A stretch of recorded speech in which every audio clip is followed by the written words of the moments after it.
This is the story of a small Central American nation that was once branded the crime capital of the world. For decades, it lived under the shadow of fear, violence, and gangs that seemed unstoppable. But then, everything changed, and it all changed because of one man, the president of this nation. His name is Adrian Velasquez. Adrian isn't from the traditional ruling class. His grandparents had migrated here in the early 19th century, coming from a faraway land in the Middle East. His father was a well-known religious figure, often called the spiritual guide of the nation. But Adrian himself chose politics, and when he stepped into office in 2019, nobody imagined the scale of change he was about to bring. Within just a few years, Adrian Velasquez transformed his country from one of the most dangerous places on earth into one of the safest. And at the center of his war against crime stands a massive structure unlike anything the region had ever seen, a fortress built not for rehabilitation, but for control. This place is called Fort Exilon. Fort Exilon is one of the most secure prisons in the world. And today, we are going inside. We drove for nearly an hour from the capital city, along heavily guarded roads, until we finally reached the gates of Fort Exilon. The moment the prison came into view, one thing was clear. This was not an ordinary correctional facility. The walls rose 15 meters into the air, topped with layers of barbed wire. Around the perimeter stood 19 watchtowers, each manned and armed. The air was heavy, and the silence itself carried a warning. Escaping from here was impossible. The creation of Fort Exilon was the direct result of a drastic decision. In March 2022, President Velasquez declared a state of emergency after a wave of gang violence shook the nation. Within months, security forces arrested 64,000 criminals. With so many arrests, the existing prisons were overflowing. The country needed a new facility, one that could hold tens of thousands of the most dangerous people alive. In 2023, Fort Exilon was inaugurated. We stood at the main gates, staring at the enormous steel doors. The security here was on another level. It felt less like entering a prison and more like passing through a military base. The checks began immediately. Guards instructed us to empty our pockets, remove our belts, even take off our socks. Every item we carried had to be lightweight. There were scanners, detectors, and cameras at every corner. Walking inside, it felt like moving through an airport, but with far tighter security. First gate, second gate, third gate. Each time the barriers grew stricter. Before reaching the heart of the prison, we passed through inspection rooms where guards thoroughly checked everything we wore. Fort Exilon is divided into 8 massive cell blocks, each capable of holding thousands of inmates. With a total capacity of 40,000 prisoners, it is officially the largest prison in Latin America. But Fort Exilon isn't just a prison. It's a fortress designed to crush gang power once and for all. The prison runs on advanced security systems. Every movement inside is monitored. Cameras with facial recognition are mounted everywhere. Fingerprint scanners and motion sensors make sure that not even a shadow can go unnoticed. Because many criminals arrive here without identification, the prison relies heavily on biometric systems to catalog and track each inmate. As we approached the cells, I couldn't help but feel the scale of this place. 8 football fields in size, concrete stretching in every direction, and guards watching every step. The prison is protected by 600 soldiers and 250 police officers. Together, they form a shield around the facility, making any escape attempt unthinkable. Inside, there are armories stacked with weapons, riot gear, handcuffs designed to lock both hands and feet together, emergency equipment for every possible situation. The message is clear. Fort Exilon exists to ensure that gangs never again control the streets. For the guards themselves, life here is demanding, but secure. They have their own dormitories inside the compound, where they live in cycles, 5 days on duty, 5 days off. There are gyms, barber stations, and areas to rest. All of this is provided for one reason: to keep the guards strong, alert, and motivated. Because inside Fort Exilon, they are face to face with the most violent criminals this country has ever seen. The prisoners housed here come from two of the most feared gangs in Latin America. In our narration, we'll call them the Red Serpents and the Black Vultures.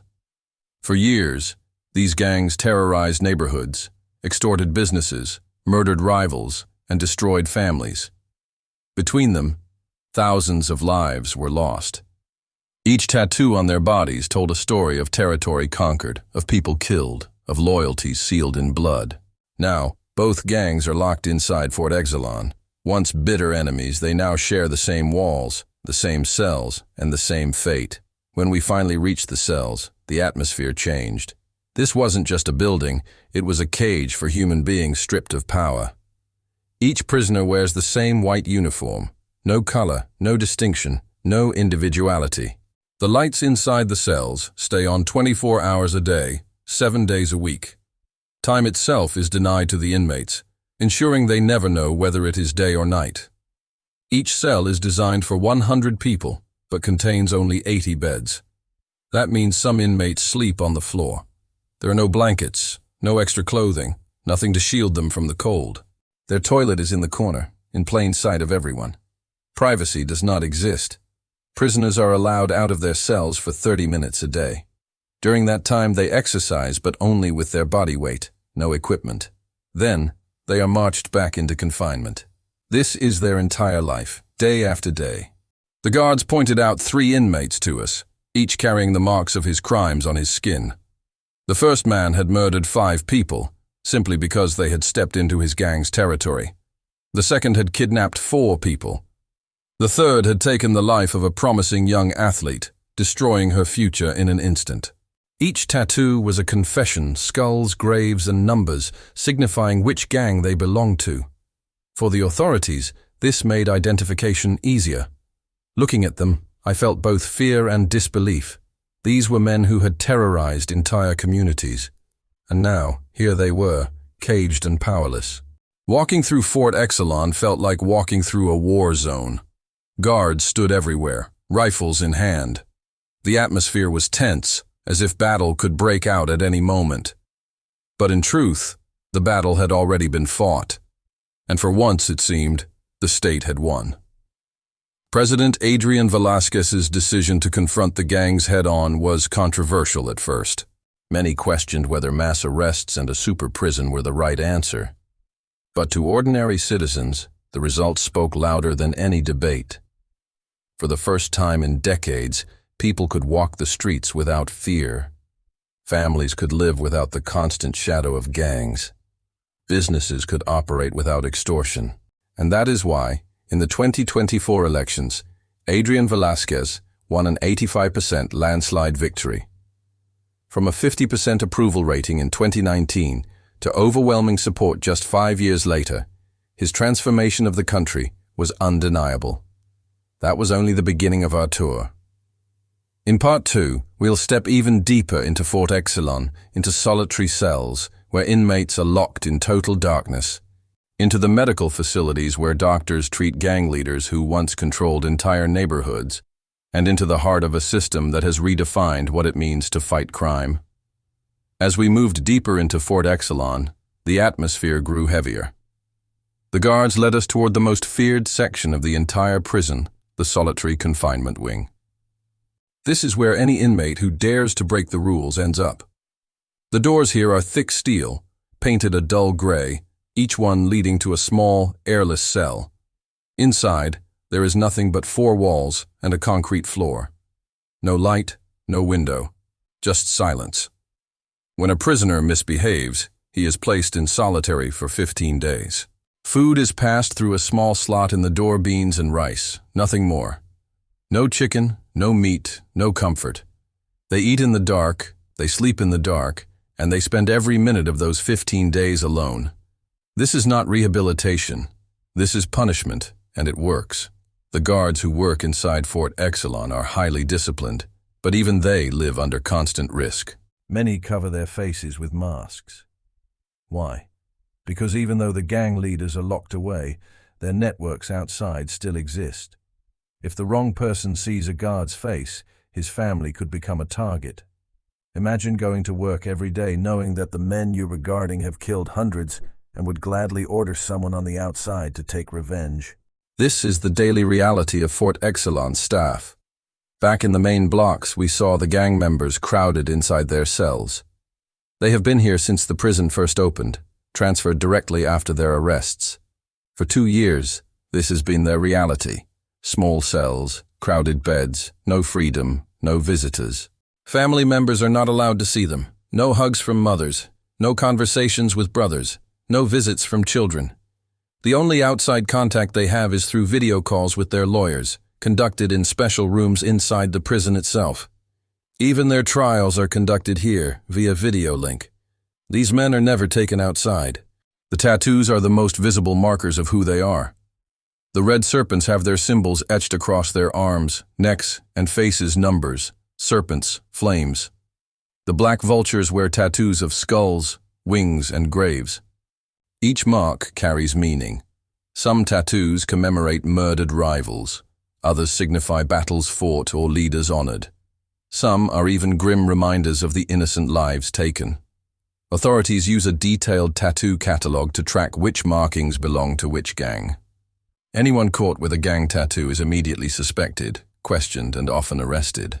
Some tried to hide them, burning or altering the ink. But the marks never disappear fully. The past stays on their skin forever. We were introduced to several inmates, each with a horrifying story. One man admitted to killing 5 people because they stepped into his territory. Another had kidnapped 4 people, holding them for ransom. A third had taken the life of a teenage athlete, a girl who dreamed of competing internationally, a dream he destroyed forever. Another inmate, a member of the Black Vultures, confessed to killing 30 people. He said he joined the gang when he was only 11 years old. Now, at 28, his life is locked inside Fort Exilon. He told us he cries every day, claiming to feel remorse. But it is too late. The families he destroyed will never be whole again. Hearing their stories was chilling. These were not petty thieves. These were men who once controlled entire neighborhoods through terror, and now they are reduced to numbers in a prison system designed to erase their power. Inside Fort Exilon, control is everything. Guards walk the corridors in full gear, their weapons always ready. Cameras monitor every cell, every hallway, every yard. The lights inside the prison never turn off. Even at night, cells are bathed in harsh white light, making sure the guards can watch the inmates every second of the day. There is no privacy, no shadows, no chance to plan or organize. Even inside this fortress, medical needs still exist. There is a small clinic staffed with nurses and visited daily by doctors. But unlike most prisons, inmates here cannot be taken to outside hospitals. Every treatment must be done within the walls of Fort Exilon. From broken bones to illnesses, everything is handled internally. The medical staff are heavily protected as they treat gang leaders who once had entire communities under their control. It's strange to think about. For years, the Red Serpents and Black Vultures were sworn enemies, locked in bloody wars across the streets. They fought for power, money, and control. But inside Fort Exilon, they share the same space. Their territories are gone. Their weapons are gone. Their freedom is gone. They live together in cells, shoulder to shoulder with men they once tried to kill. The prison stripped them of the one thing gangs thrive on: fear. Outside, people were terrified of them.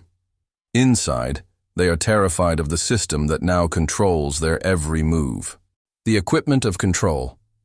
We were shown the tools used to keep order. Leg shackles that bind both hands and feet. Full-body restraints that force prisoners to shuffle awkwardly, unable to move freely. Armories with rows of rifles and riot shields. These aren't for show. If anyone even thinks of rebelling, the guards are ready within seconds. This is the reality of a nation that declared war on gangs. Public safety above all. President Adrian Velasquez made one thing clear when he launched this campaign. Public safety comes first. For decades, families lived in fear. Children grew up surrounded by violence. Businesses paid extortion just to survive. Thousands were murdered in cold blood. Velasquez's policy was harsh, but effective. He vowed that no price was too high to protect citizens. And for the first time in living memory, people believed their streets were truly safe. The people's verdict. When Velasquez first became president in 2019, his approval rating was around 50%. Many doubted his bold promises. But by the time of the 2024 elections, after years of his iron-fisted campaign, the nation gave its verdict. He won with 85% of the vote, a landslide victory. Why? Because safety had returned. Parents could let their children play outside. Shopkeepers no longer feared gang collectors. Life itself felt possible again. A lesson for the world. As we ended our tour of Fort Exilon, I reflected on what we had witnessed. The massive walls, the relentless guards, the endless lights, the solitary cells. Everything here serves one purpose: to make sure crime does not escape back onto the streets. This prison is not about forgiveness. It is about security. It is about drawing a line and saying, no more. The story of President Adrian Velasquez and Fort Exilon is not just about one country. It's about what happens when a leader decides to confront the darkest parts of society, no matter the cost. And whether you agree with the methods or not, the results cannot be denied. A nation once drowning in crime now stands as one of the safest in the region. That is the power of leadership. That is the story of Fort Exilon.